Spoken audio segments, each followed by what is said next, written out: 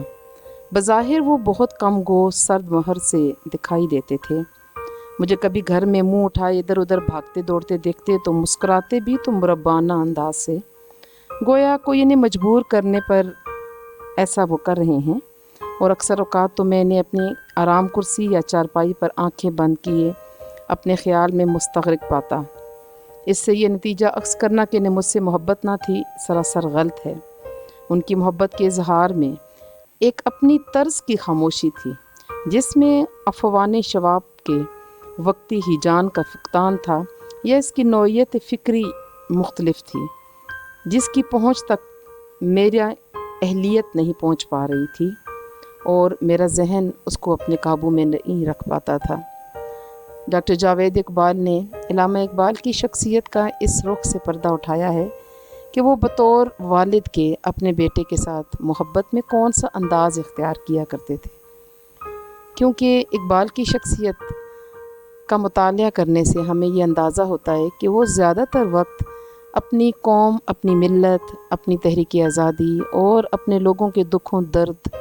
کے تصور میں گویا کھوئے سے رہتے تھے، یا پھر عشق محمد اور قرآن مجید سے محبت اور اللہ کے قرب کی جو علامتیں ہوتی ہیں انسان میں، وہ ہر وقت ان پر طاری رہا کرتی تھیں۔ عزیز طلباء، یہ تصاویر علامہ اقبال کی بیٹی منیرہ احمد کی ہیں، جن کی شادی صلاح الدین نامی ایک شخص سے ہوئی، اور علامہ اقبال کی زندگی میں یہ دونوں بچے بہت چھوٹے تھے جب ان کی اہلیہ کا انتقال ہو گیا۔ پھر علامہ اقبال کو ان کی تعلیم و تربیت اور پرورش کے لیے ایک جرمن لیڈی ڈورس احمد کو بلانا پڑا، جنہوں نے بہت محبت اور شفقت سے ان کی تعلیم و تربیت میں حصہ لیا، اور بہت ہی شفقت سے اور بہت ہی محبت سے، خلوص سے ان بچوں کو تمام عمر جب تک کہ وہ ممکن تھا ان کے لیے انہوں نے ان بچوں کے لیے کام کیا، اور ہمیشہ علامہ اقبال کی خاندان کا ایک حصہ رہی۔ عزیز طلباء، آپ اس تصویر میں جاوید اقبال اور منیرہ احمد کو خوشگوار موڈ میں ایک جگہ کھڑے ہوئے دیکھ رہے ہیں، اور ساتھ ہی ان کی بچپن کی تصویر ہے۔ جاوید اقبال سینئر جسٹس رہے ہیں، اور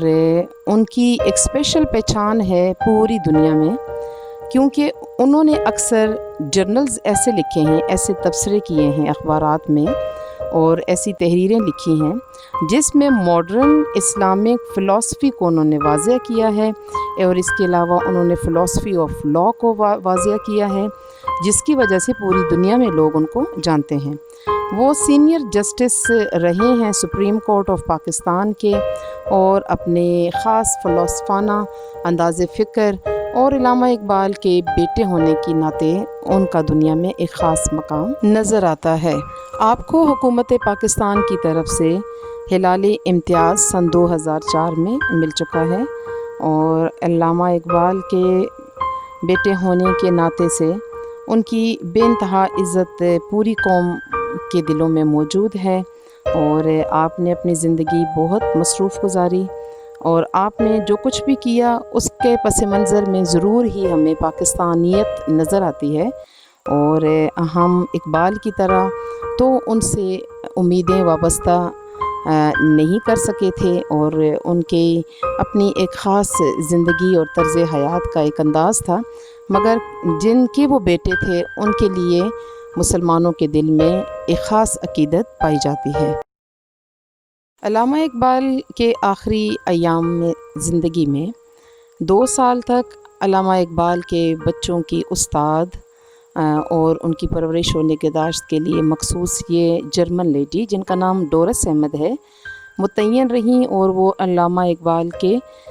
گھر یعنی کہ جاوید منزل میں 2 سال تک موجود رہیں۔ انہوں نے ان کے بچوں کی نگرانی کی اور ان کی تعلیم و تربیت اور پرورش میں خاص کام کیا انہوں نے،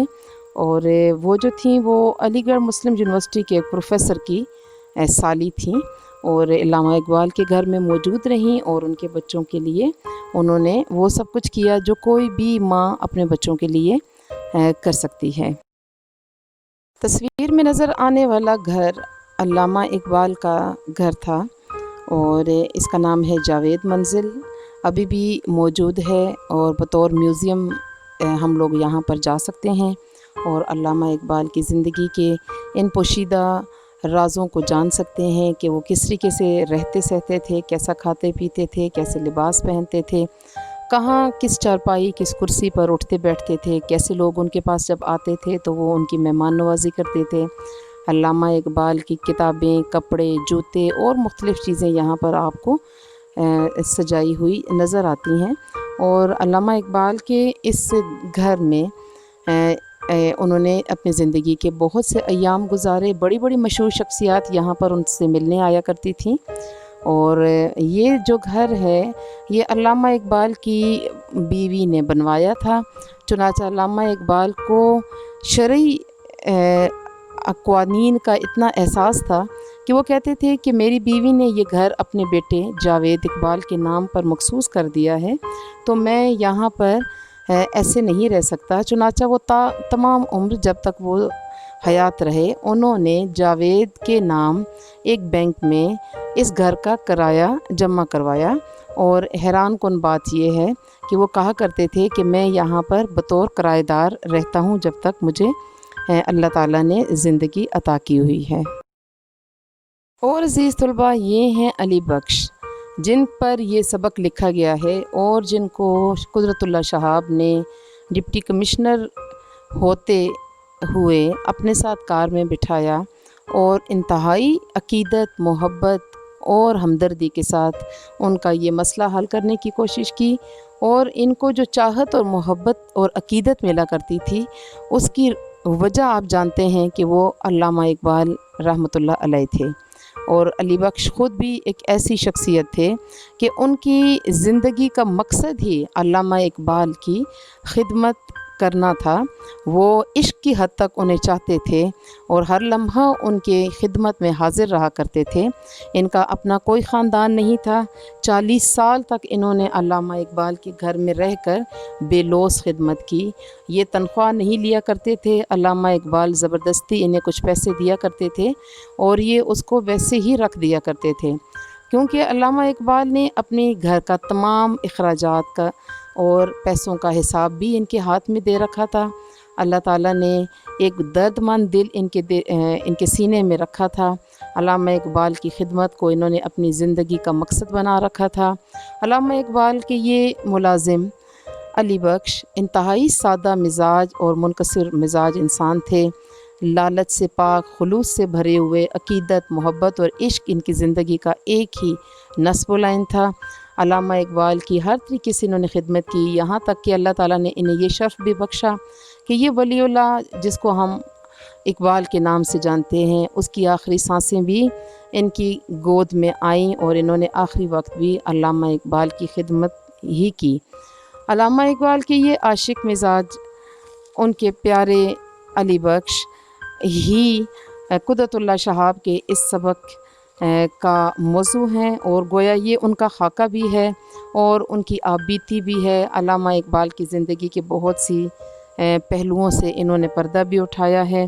اور یہ بتاتے ہیں کہ علامہ اقبال انتہائی درویش آدمی تھے، اور انہوں نے کبھی مجھے کسی بات پہ ٹوکا نہ ڈانٹا۔ ناراض ہوتے تھے تو اس وجہ سے کہ میں اپنا خیال نہیں رکھا کرتا تھا، اور بعض اوقات میں اپنے آپ کو بھوکا رکھتا تھا کہ میرے مالک کے پیسے خرچ نہ ہوں، اور اس بات پہ اقبال ان سے ناراض رہا کرتے تھے۔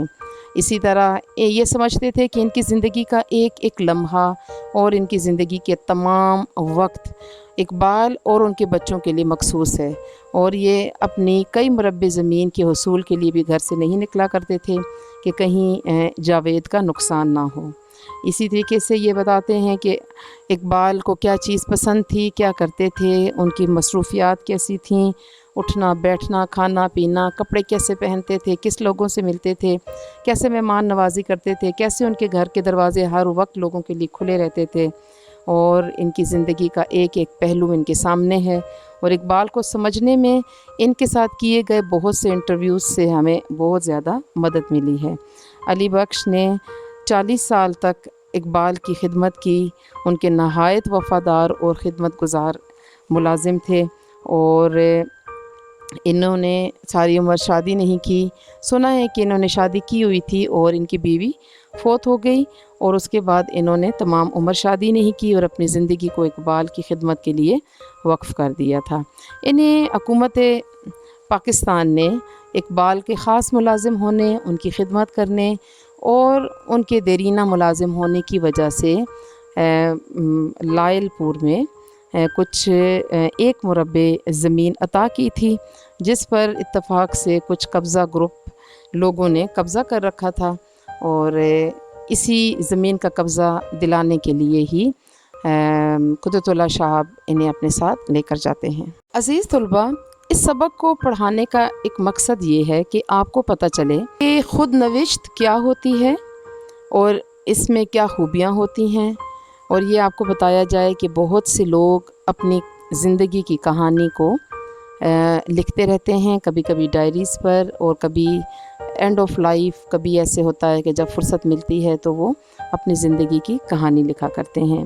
آپ کو یہ بتایا جائے کہ جو ادبی تحریر ہوتی ہے وہ بہت ضروری ہوتی ہے، بہت خوب ہوتی ہے، اور اس کے لیے ضروری نہیں ہے کہ اردو ادب سے تعلق رکھنے والا کوئی شخص ہی اتنی خوبصورت تحریر لکھے۔ ہم جیسے دیکھتے ہیں کہ قدرت اللہ شہاب ایک ڈپٹی کمشنر، انتہائی مصروف شخص، انگریزی لکھنے پڑھنے بولنے والے، اور انہوں نے اردو کی یہ ایک مایہ ناز کتاب لکھی ہے جس کا اردو ادب کی کتابوں میں ایک بہت ہی اعلیٰ مقام ہے۔ اس سبق کو پڑھ کے آپ کو علامہ اقبال کی جو ذاتی نجی زندگی ہے اس کے کچھ پہلوؤں سے واقفیت حاصل ہوتی ہے، اور یہ بھی آپ کو پتہ چلے گا یہ پڑھ کے کہ قدرت اللہ شہاب جو ہیں وہ کس انداز کی تحریر لکھتے ہیں۔ میں آپ کو پہلے بھی بتا چکی ہوں کہ ان کا اسلوب بیاں انتہائی سادہ اور پرلطف ہے۔